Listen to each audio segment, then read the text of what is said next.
É. Preciso participar dos cultos, né? Se é necessário participar dos cultos, para tá trazendo uma palavra, eu preciso estar presente nos cultos. Complicado, rapaz. Você... Ah, eu vou lá pregar, mas eu só vou no dia que eu vou pregar. É. Agora é difícil, né, irmão Domingo? Aí fica difícil. E ainda pede, né, irmão? Ainda fica pedindo, né? Exatamente. Uma coisa que é antiético, né? É uma coisa que é antiético. Eu tinha um pastor que ele chegou para mim e falou: no dia que você quiser pregar, me avisa. Falei: beleza, não vou te avisar nunca. Falei: tudo bem, mas não te aviso nunca. Você tem que estar sempre preparado. Na hora que o Meu pastor irmão, pedir, dá me oportunidade. avisa a hora que você quiser pregar. Eu falei: tá bom, eu te aviso sim. Eu vou falando um texto aqui, irmãos. Fale mesmo. Um texto interessante esse texto aqui. E é um texto de advertência, hein? Advertência. Para que vem essa advertência? Para a gente se achegar mais a Deus. Melhorar. Tem uma visão aí que a advertência serve para te afastar de Deus. Mentira. Quando Deus está advertindo é para você se achegar mais a Ele. Porque ele te ama. Te ama. Está colhendo, pastor? Está corrigindo porque ama. Tá? E antes que vocês falem alguma coisa ou pensem em alguma coisa, quando o pregador está pregando, a palavra é para ele também. Não é só para a igreja, não. É para ele também. Serve de correção para ele. Antes de pregar, ele já apanhou também. Apanhou. Eu vai apanhar de novo na hora que eu pregar. Apanhou. Apanha duas vezes. Vou ler aqui no livro da carta de Paulo aos Coríntios, capítulo 10, primeira carta.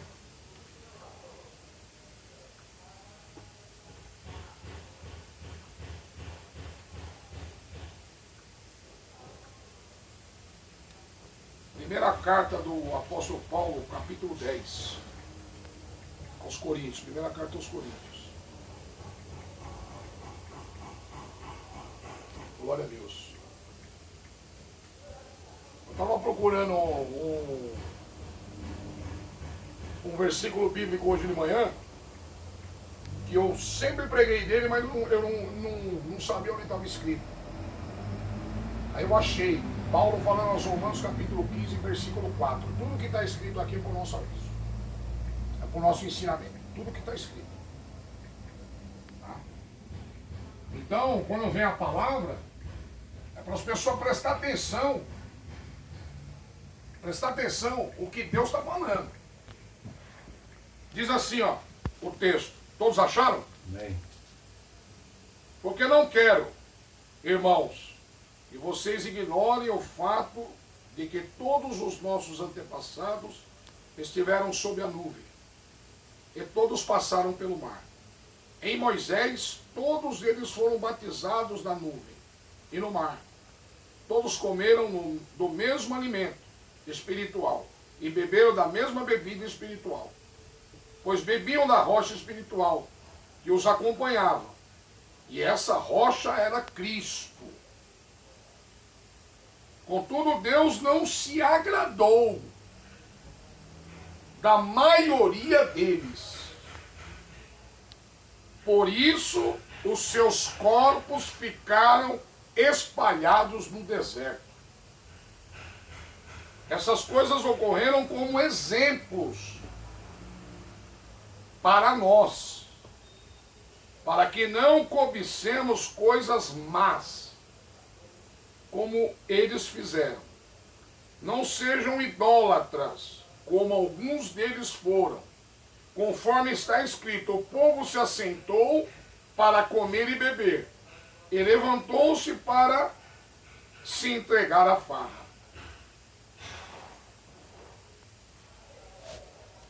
Paulo escreveu na carta aos Coríntios. Mas o que me chama a atenção nesse texto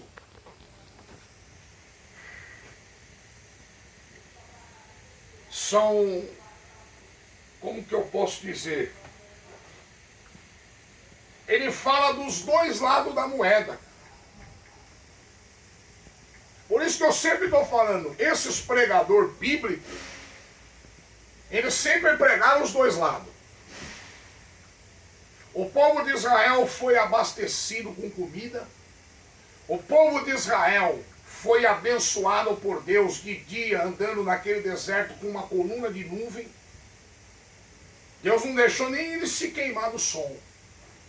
O povo de Israel, à noite, estava na proteção de uma coluna de fogo. A coluna de fogo servia para aquecer eles. E todo quanto é tipo de animal que tinha no deserto era tirado no meio deles. Por exemplo, escorpião, cobra, tinha muito lá no deserto. Então até isso Deus se preocupou em fazer por aquele povo. Tá? Eles foram abençoados. A água que saiu da rocha, o próprio Paulo vai falar, essa rocha era quem? Cristo. Cristo. É um símbolo. É um símbolo, né, pastor? Exatamente. Um símbolo. Tá? O próprio Senhor, na antiga aliança, estava alimentando eles, estava dando para eles o que beber, estava cuidando deles, estava protegendo eles. E isso tem acontecido muito nas nossas vidas. Deus tem nos abençoado tremendamente, meus irmãos. Amém. Se você olhar o que Deus tem feito, meu irmão, tirou eu da sarjeta, deu porta de emprego para mim e para você, saúde, família, filhos. Tem uma coisinha ou outra que ainda precisa ser ajustada, mas Deus está com a mão. Tá? Mas muitas vezes saímos da presença de Deus. Então Paulo escreve esse texto para nos advertir. Falando do povo de Israel, o que aconteceu com eles? Os corpos de muitos deles ficaram no deserto. Ficaram fazendo o que no deserto? Foram mortos. Porque saíram da presença de Deus. O texto diz que Deus não se agradou. Mesmo abençoando eles, eles ainda viviam em pecado. Mesmo abençoando eles viraram as costas para Deus. Deus tem dado bênção sem medida para nós, que nós não venhamos virar as costas para Deus. Ele nos abençoado com saúde, com emprego, como eu disse, família, tá? Em meia pandemia, graças a Deus, eu estava comentando com um sócio aqui hoje que veio conversar comigo, não tem ninguém doente aqui, meu irmão. Em meia pandemia, onde dizem que os hospitais estão superlotados, não tem ninguém doente.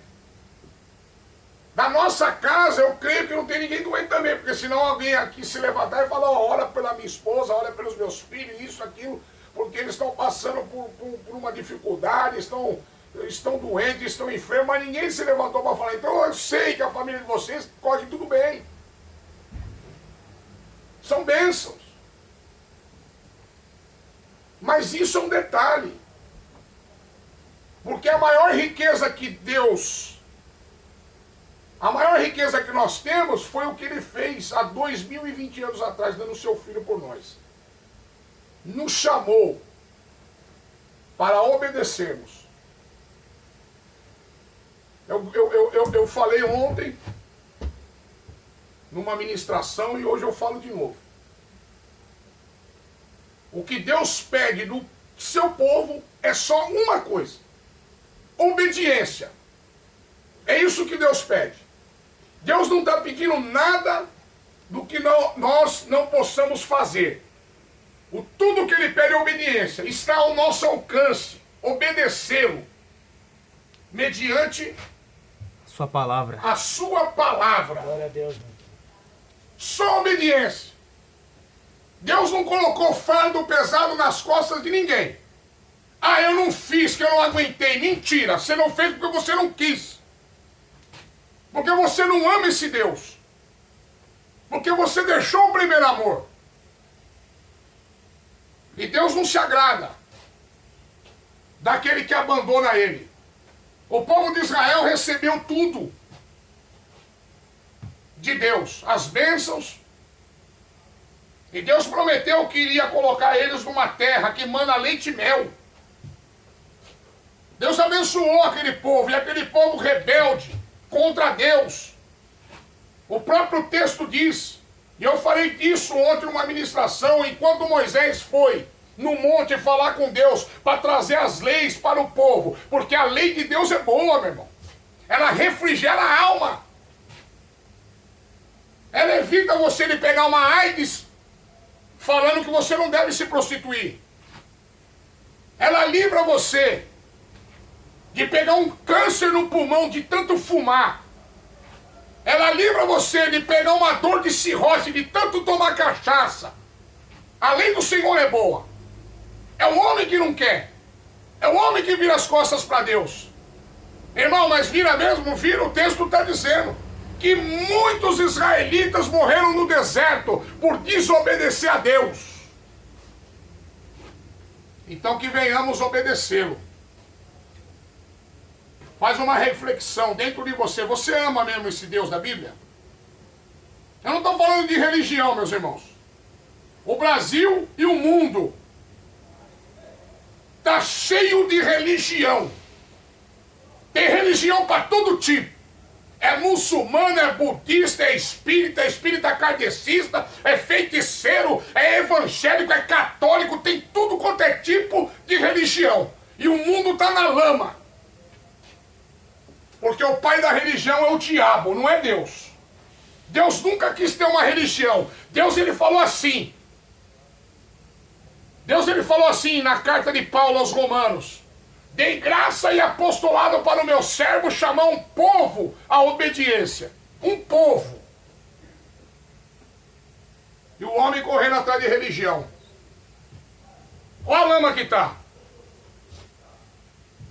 O mundo está numa areia movediça. Quanto mais se mexe, mais afunda. Quantos líderes existem no mundo espirituais? Quantos templos existem no mundo? Evangélicos, católicos, espíritas, muçulmanos, quantas mesquitas, quantas existem no mundo? E o mundo está afundando cada vez mais por desobediência a Deus. É isso que está acontecendo, meu. Porque o homem não quer obedecer a Deus. E nós venhamos refletir nessa palavra. Nessa palavra essa tarde. Venhamos obedecer a Deus. Não sejamos como os israelitas, que tinham tudo na mão. Sem contar que nós moramos num país livre. Livre porque a Bíblia chegou aqui. A palavra de Deus chegou aqui no Brasil. Você pode ir numa livraria comprar uma Bíblia. Você tem acesso à Bíblia. Você pode sentar numa praça e ler a Bíblia. Você pode sentar num ônibus e ler a Bíblia. Você pode entrar num metrô, num trem e ler a Bíblia. Tem país que não pode nem ter Bíblia. Então por isso que eu digo que o Brasil foi abençoado. E ao mesmo tempo ele está sob o juízo de Deus. Por quê? Porque ele tem a palavra de Deus e rejeita ela ao mesmo tempo. Chegou aqui a palavra de Deus, mas o povo não quer. Então o povo não vai ter como falar: Senhor, eu não sabia, eu não conhecia, nunca ninguém falou. Aqui é a palavra. Vão pagar um preço. Não, irmãos. Deus não faz isso. O Deus de amor não faz isso. E eu volto a dizer, a maior expressão de amor, Jesus Cristo morto na cruz,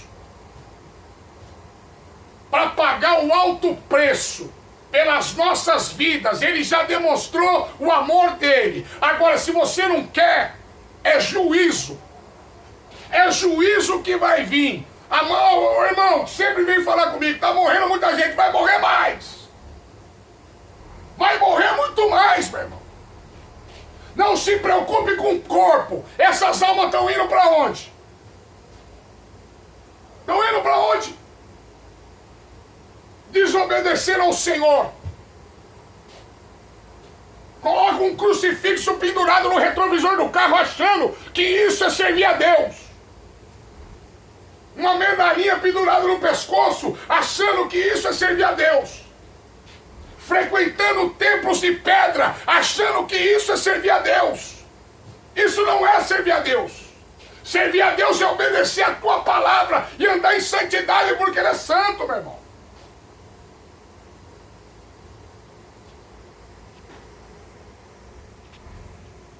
O que eu vou falar aqui para vocês? Que está tudo bem?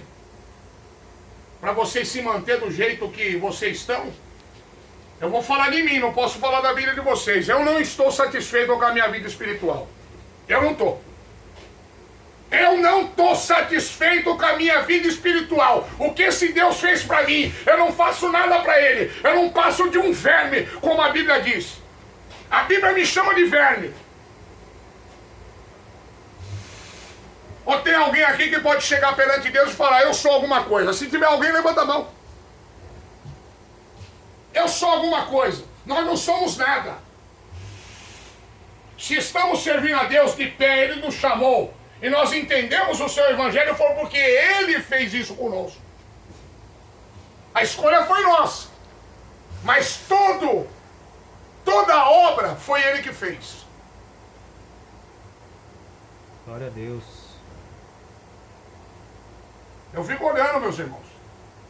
Quando os pregadores da prosperidade vão pregar, é glória a Deus para cima, glória a Deus para baixo, é glória a Deus, é glória a Deus. Não param de dar glória a Deus porque eles só pregam prosperidade e falando que vai estar tudo bem. Jeremias pregava a palavra e chegou para Deus no capítulo 20 falando: Senhor, eu não aguento mais.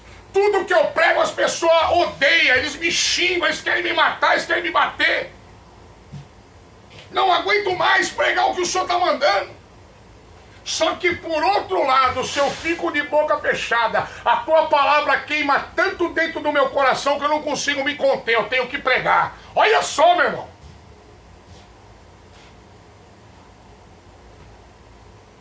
Porque você pregar a verdade nos dias de hoje, meu irmão, é difícil, hein? É difícil. No meio de um país corrupto que a gente vive, corrupto em todas as áreas. Os 3 principais pontos que controlam a humanidade estão corrompidos: política, religião e cultura. Estão corrompidos. Então, para você manifestar a verdade nessa sociedade que a maioria é hipócrita, é difícil. Só ter a unção de Deus, o chamado de Deus. Tá? Unção e chamado de Deus. Mas Jesus falou lá em Mateus: vós sois o sal da terra. Vós sois a luz do mundo. A luz do mundo. Vós. Essa luz tem que brilhar, mas não é brilhar só num ponto, tem que brilhar no mundo. Esse sal não pode ficar só num ponto. Tem que ser espalhado. Tem que ser espalhado, meu irmão. Para dar sabor nesse mundo que está sem sabor, sem cor e está fedendo. Essa é a palavra, meu irmão. A preocupação de Paulo com os coríntios. E lá nessa igreja tinha um homem que fazia sexo com a mulher do seu pai. Olha as dores de cabeça que tem nesses lugares, meu irmão. Mas o homem de Deus tem que ir lá e mandar a palavra para eles. Não pode recuar, vou abrir mão. Tem muito problema aqui, não quero saber disso aí. Vou sair fora, vou para outro ministério. Paulo mandou palavra. Se converta. Não sabeis vós que os bêbados não herdarão o reino do céu? Os que cometem imoralidade sexual não herdarão o reino do céu. Os ladrões, os avarentos, os trambiqueiros, os gananciosos não herdarão o reino dos céus. Foi isso que Paulo mandou para os coríntios? No capítulo 6, versículo 9? Foi isso que ele mandou. E por que ele escreveu isso na carta? Para que o povo lá se convertesse. Tinha muita coisa errada. Para que o povo lá ficasse em alerta. Deus mandou a mensagem, a gente deve obedecer. Obedecer a sua palavra. Não adianta falar que você tem que obedecer só o Novo Testamento, não adianta falar que você deve obedecer só a Antiga Aliança, você tem que obedecer a palavra toda. Tá? A palavra de Deus. Eu sei que tem coisas que estão escritas aqui que era para o povo judeu. Mas a pessoa que busca em Deus, ela tem o discernimento de saber o que é para nós e o que não é. Ela tem o discernimento. Então Paulo fala no capítulo 10 que todos esses acontecimentos, o fato do povo tombar no deserto, e a Bíblia diz nesse texto que foi a maioria. Sempre é a minoria que quer Deus. Podem pegar os exemplos bíblicos. Sempre a minoria que quer fazer a vontade de Deus. A maioria não quer. Foi assim no dilúvio, foi assim em Sodoma e Gomorra, foi assim com os profetas, que só Elias estava lá contra 450 profetas, mais 400. É sempre a minoria que quer fazer a vontade de Deus. 400 profetas profetizando mentira, só Micaías profetizando a verdade, ainda apanhou e foi preso. Porque estava pregando a verdade. Está lá no texto, é sempre a minoria. E Jesus ainda dá uma palavra dura,